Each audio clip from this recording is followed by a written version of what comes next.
Memorial Day weekend 2005 was the last time I saw my husband alive. I drove up to Fort Drum, New York, where he was training up for deployment, and spent some time with him that weekend.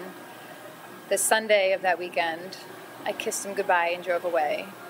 The next day, he was on a plane to Kuwait, and 10 days later, he was dead. Memorial Day weekend for me, it's mixed feelings, because I think of my husband and the time we had, and that weekend to me was a gift. Now it's a little harder to get through. There'll never be another Memorial Day weekend for us where we can just have a barbecue and hang out like we had planned. My kids are older now. Memorial Day weekend means so much to them. Our 4 boys were just 6, 5, 3, and 1 when my husband was killed, and they are now 11, 10, 8, and 6. They understand and they get it. And when they hear people say thank you to us for what we've been through, and thank you for letting us share your dad, it means the world to them. When people take a minute to stop and just think about what Memorial Day really means, it does make a difference. When my husband was killed, because our oldest was just 6, it was really hard to explain to them what happened. Our youngest was not even 2. He couldn't understand.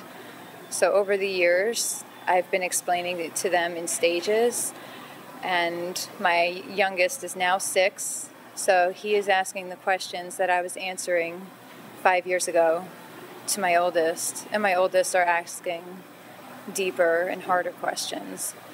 But there's really nothing that ever gets easy about describing to your children how their dad died, and seeing their faces on Father's Day, seeing them come home from school, talking about the kids who are complaining about getting yelled at by their dad, and telling me how hard it was for them to resist the urge not to tell those kids, just to be thankful you have a dad here who yells at you.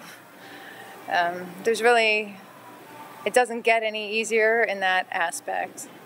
It does get easier in that we've been able to find some peace and to start something of a new life.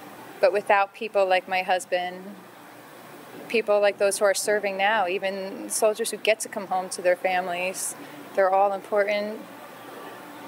I thank each and every one of them.